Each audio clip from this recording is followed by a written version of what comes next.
यह कहानी उत्तर भारत के एक छोटे से गांव रतनपुर की है।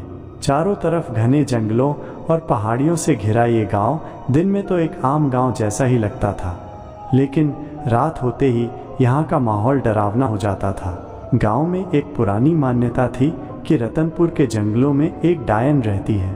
लोग कहते थे कि वो आधी रात को घूमती है और अगर कोई उससे टकरा जाए तो उसकी मौत पक्की होती है। गांव के बुजुर्गों का कहना था कि पहले यहाँ एक औरत रहती थी जिसका नाम चंपा था। वो गांव की सबसे सुंदर लड़की थी, लेकिन जब उसकी शादी नहीं हो पाई तो गांव वालों ने उस पर काला जादू करने का इल्ज़ाम लगाया। गुस्साए लोगों ने उसे जंगल में ले जाकर जिंदा जला दिया। मरने से पहले उसने बदला लेने की कसम खाई थी, तुम सबको मार दूंगी, मैं इस जंगल की रानी बनूंगी। उसके जलते हुए शरीर से उठती लपटों के बीच उसकी चीखें पूरे जंगल में गूंज उठी थीं। तो दोस्तों, क्या सच में डायन खत्म हो गई थी या वो आज भी किसी नए शिकार की तलाश में भटक रही है? क्या आपके आसपास भी कभी कुछ अजीब हुआ है? अगर हाँ, तो हमें कमेंट में ज़रूर बताइए। तब से ही रात में गांव में अजीब घटनाएं होने लगी। कई लोग लापता हो गए। कुछ लोगों ने सफ़ेद साड़ी पहने एक औरत को गांव के किनारे भटकते हुए देखा और कई बार पेड़ों पर उल्टी लटकी हुई परछाइयां भी दिखीं। गांव में एक लड़का था, राजू, जो इन सब कहानियों को बकवास समझता था। उसे भूत प्रेत और डायनों पर यकीन नहीं था।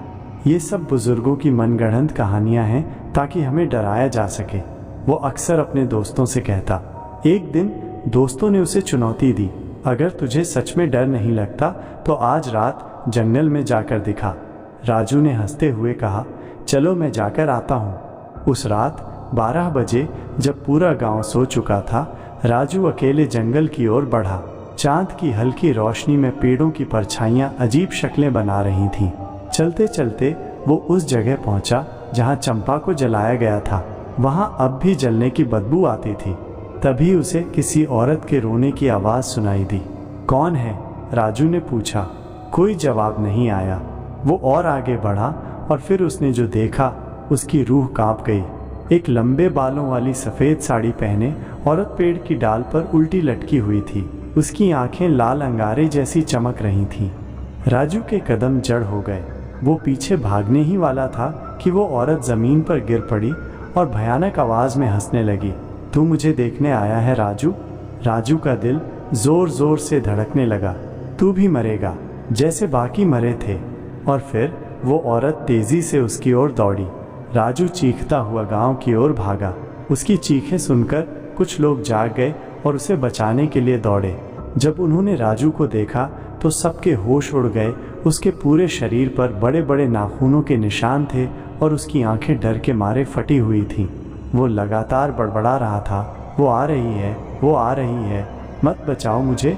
गांव के बुजुर्गों ने तुरंत उसे गांव के मंदिर में ले जाकर तांत्रिक बाबा को बुलाया। बाबा ने उसे देखा और कहा, इस पर डायन का साया है, अगर इसे जल्दी नहीं बचाया गया तो ये भी मर जाएगा। उसी रात गांव में और भी डरावनी घटनाएं होने लगी। लोगों ने अपनी खिड़कियों पर लंबे नाखूनों के निशान देखे। गांव की गलियों में आधी रात को किसी के चलने की आवाज़ आती थी, लेकिन बाहर कोई नहीं दिखता था। कई लोगों ने किसी को अपने कंधों पर सांस लेते महसूस किया। राजू के साथ जो हुआ वो अब अकेला मामला नहीं था। डायन अब खुलेआम गांव में आ चुकी थी। गांव के बुजुर्गों ने फैसला किया कि डायन को रोकने के लिए उसी जंगल में एक बड़ा हवन किया जाएगा जहां उसे जलाया गया था। अगली रात पूरा गांव मशाले लेकर जंगल में पहुंचा। तांत्रिक बाबा ने मंत्र पढ़ने शुरू किए और एक विशाल अग्निकुंड जलाया गया। जैसे जैसे मंत्रों का जाप बढ़ता गया, जंगल में तेज हवा चलने लगी, पेड़ हिलने लगे और अचानक चारों तरफ अजीब सी भयावह हंसी गूंज उठी। फिर अंधेरे से निकलकर वही डायन सामने आ गई। उसका चेहरा पहले से भी ज्यादा डरावना था। उसकी आंखों से खून टपक रहा था और उसके लंबे नुकीले दांत दिख रहे थे। तुम सबको जलाकर राख कर दूंगी, उसने भयंकर आवाज में कहा। लेकिन तांत्रिक बाबा ने मंत्र और जोर से पढ़ने शुरू कर दिए।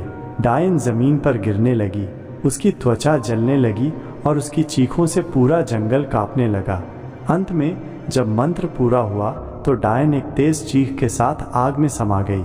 गांव में फिर कभी वो घटनाएं नहीं हुई। राजू धीरे धीरे ठीक हो गया और गांव के लोग भी अब सुरक्षित महसूस करने लगे। लेकिन कई सालों बाद एक रात गांव के एक बच्चे ने अपनी माँ से पूछा, माँ, वो कौन थी जो रात में मेरी खिड़की के बाहर खड़ी थी? उसकी माँ घबरा गई। क्या? कौन? बच्चे ने धीरे से कहा, वही सफ़ेद साड़ी वाली, लंबी बालों वाली औरत जो मुझे घूर रही थी। गांव की हवा अचानक ठंडी हो गई। शायद डायन मरी नहीं थी, शायद वो वापस आ गई थी। तो दोस्तों, क्या सच में डायन खत्म हो गई थी या वो आज भी किसी नए शिकार की तलाश में भटक रही है? क्या आपके आसपास भी कभी कुछ अजीब हुआ है? अगर हाँ, तो हमें कमेंट में ज़रूर बताइए।